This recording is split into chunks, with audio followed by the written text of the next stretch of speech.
Hi,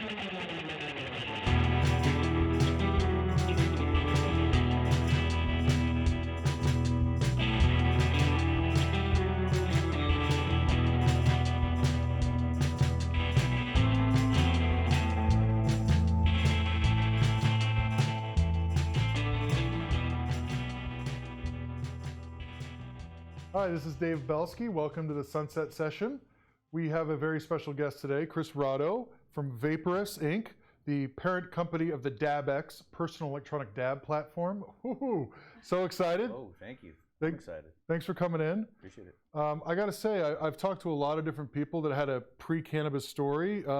Yours is unique. You were not only a race car driver, you were a race car engineer. Can you tell me a little bit about the circuit that you raced on?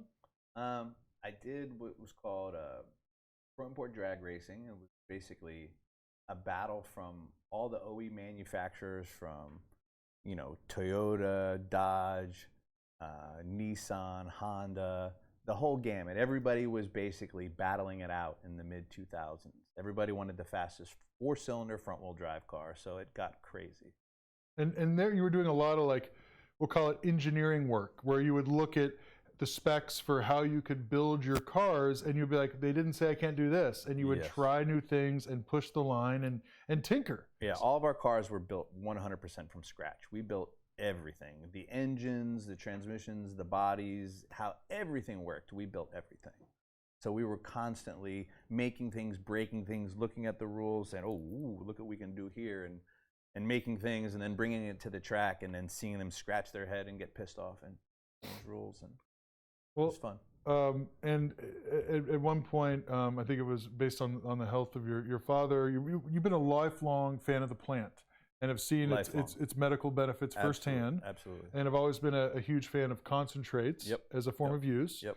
And what was it where you kind of paused your career, 16, 17-year career as a race car driver and engineer, and what's your cannabis story? Like, how did this all start? How did the dabX start? I never thought in a million years I would be here doing what I'm doing today.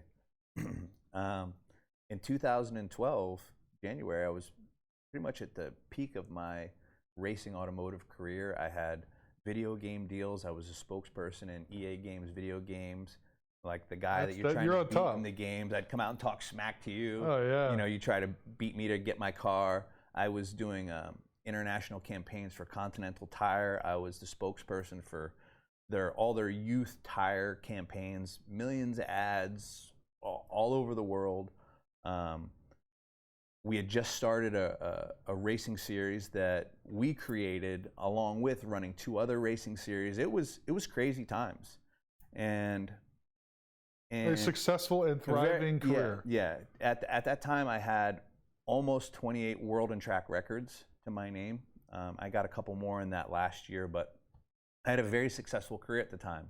And that January, I would talk to my family every day. I come from a big Italian family back east, and I was talking to from Pennsylvania. Yes, I was talking to my mom and my dad and one of my sisters, and my dad sounded terrible, and I never heard him sound so bad, and I felt helpless being out here in California and not being able to be there right then at that moment. And about 2 minutes go by in the conversation, and there's a commotion in the background, and my mom's like, Christian, we have to go. I think your father's having a heart attack. And I was like, what? So talk about helpless. Yeah, so we got off the phone right now, and I head straight to the airport, got on a plane, got back there. Luckily, he lived. He had 23 heart attacks in a row, but it just so happened that 2 to 3 weeks before this, he had a pacemaker defibrillator installed. So it basically shocked him back to life every time. He was in bad shape, but he lived. And because of his prior medical history, my dad was in really bad shape. I mean, he had 2 fake knees, fake discs, fake hips, quintuple bypass, 2-time cancer survivor, 1 kidney, on dialysis, hypertension, hyperthyroid, congenital heart failure. All of the pre-existing conditions. Yeah, and massive reconstructive surgery on almost everything. Like, he was a wreck. But my dad was the toughest guy in the world. Never complained about anything, just moving forward. So he was in a lot of pain, and he couldn't take pain meds. And so I'm like, I have to find a way to give him some relief. He was so tough, he just gritted it, but I could tell how much he was suffering. And I said, he needs cannabis. Like, I was sure that if I could get him cannabis, it would bring him the relief that he so desired. But I grew up in a household that was an old school Roman Catholic Italian household in Pennsylvania. Cannabis was a massive no-no. And so yeah, like in high school, he would have beat you. Oh yeah. If you got caught with that. Yeah, right, I grew up in a town that if somebody got caught with a gram of pot, you were on the cover of the newspaper. Mm-hmm. So, right, it wasn't going to go over so well. So I thought, well, he's definitely not going to try smoking a joint. And at the time, I thought, well, a bong is clean, but he's never going to smoke a bong. Like, that's the worst stigma in the whole world for somebody like him.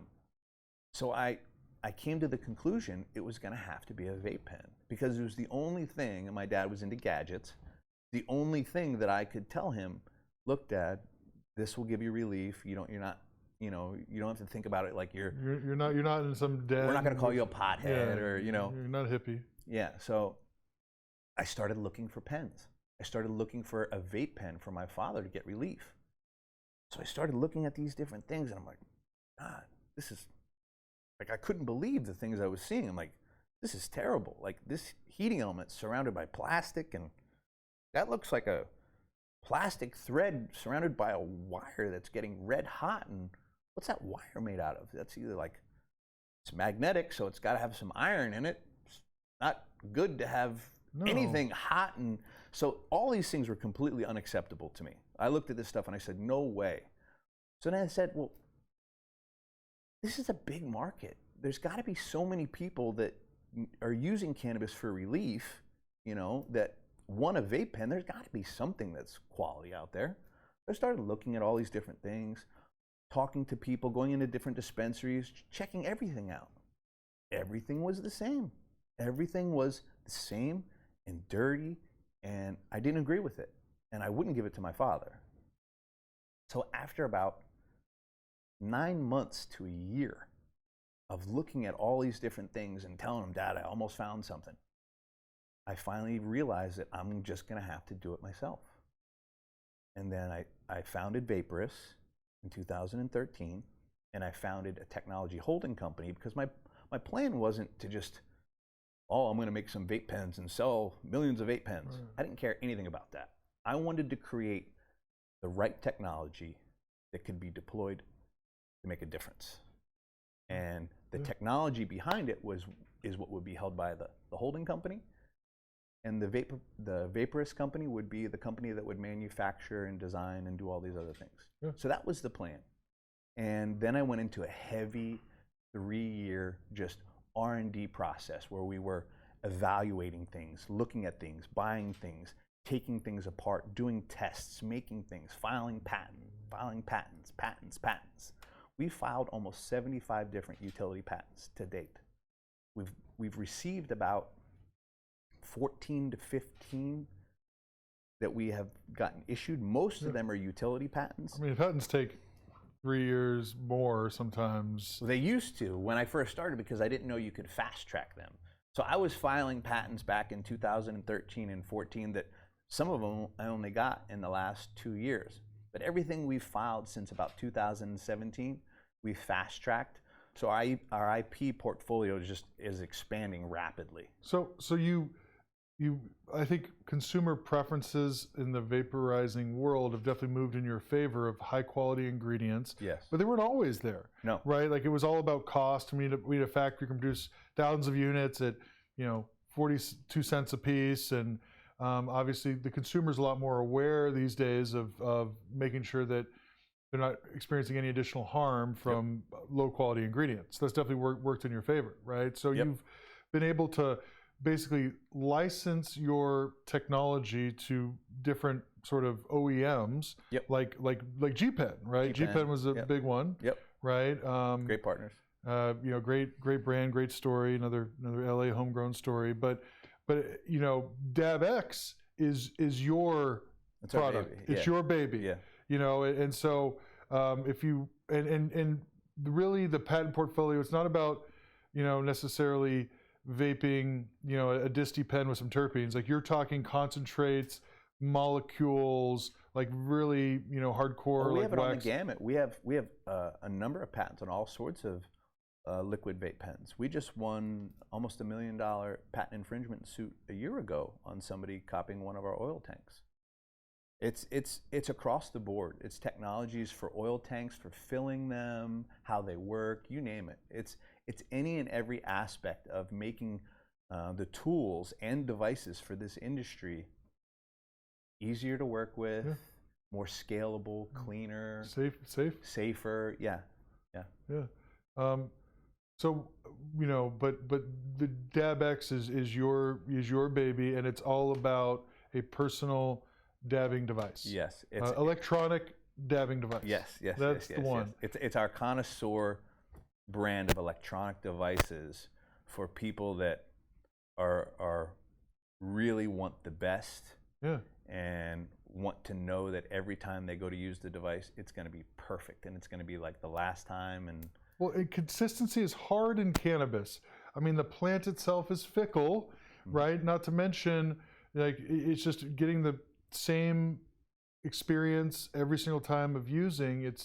It seems like it's a natural thing for any CPG company, but in cannabis, it's challenging. So I definitely want to see more about the device, but how do you get more and more mainstream consumers in cannabis every day, right? You know, more access, more legalization, more shops opening up, recreational and medical. Higher quality products. Yep. We're learning more about the plant. We're learning more about the molecules. Learning more about what the benefits are of focusing on certain molecules. Yep. And again, concentrates, all to that benefit. But how do you get the mainstream consumer, you know, to be comfortable dabbing? You know, I always think of like my maniacal, you know, buddy holding up the blowtorch. That's not what we're talking about here. You know what? I love that you say that, because countless people have come to me after they've tried this and said, you know what?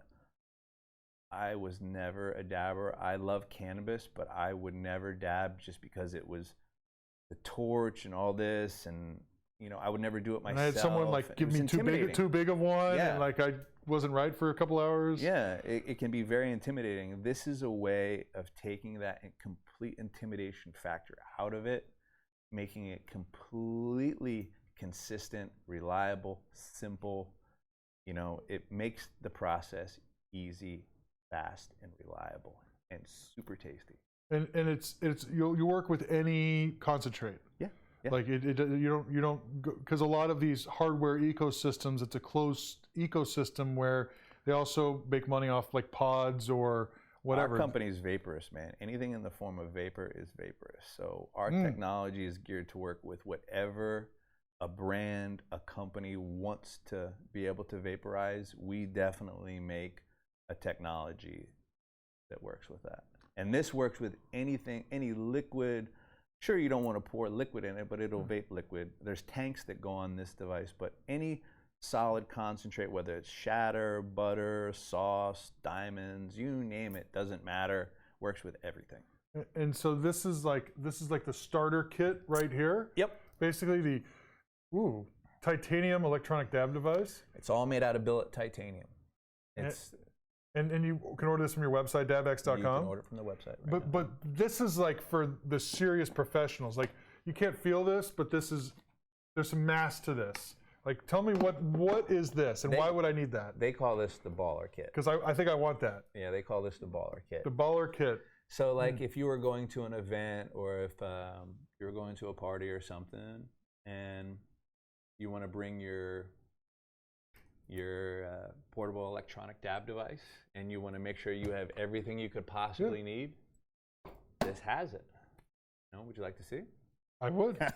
Please. Everybody wants to see what's in the case. What's in the box? What's in the box? In the baller kit, and we have the 2 concentrate jars, the 2 small jars, and then we have what's people call baller jars because they hold basically they hold an ounce of concentrate. Yep.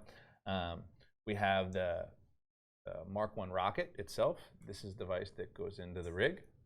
And it comes with this glass stand because, you know, at the end of the day, after smoking, you might want to take the device out of your rig so nothing drips into the glass and it sits in a nice stand.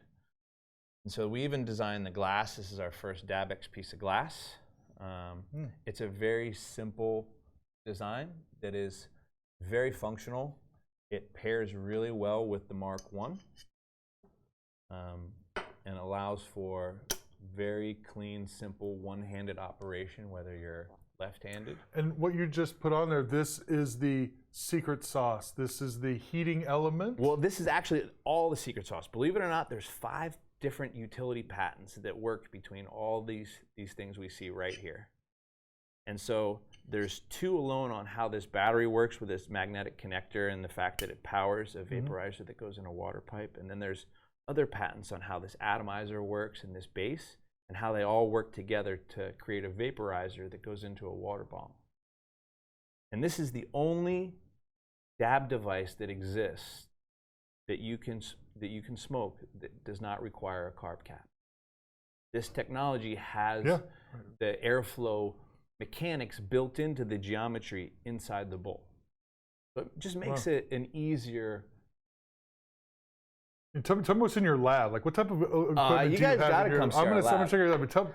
But your lab's here in Southern California. Our lab's here in Torrance. We actually made this entire case in the lab. We made all this in the lab, all the titanium and everything. We didn't make the battery there, but we do everything in house from machining metal, titanium, stainless, any type of metal, high temperature thermoplastics, ceramics. We do injection molds. We make molds for silicone seals and everything in-house. We build it there. We test it there. We put them through torture testing there. It's all done here in Southern California. We invite all the super connoisseurs of the different extracts to come over and say, hey, we've just made this little tweak. What do you think about this? What do you think about this?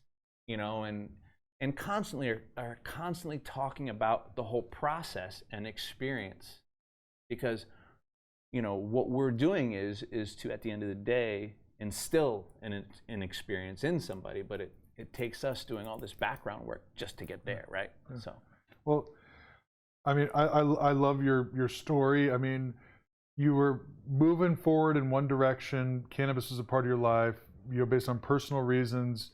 You saw a need. You saw, I mean, for a lot of entrepreneurs in cannabis, it was about there's tons of white space that exists. This industry needs a lot of help. And you saw something very specific that you believed in. You knew that would make the experience better for consumers, that you knew that you had the unique skills to pull off, and you went for it.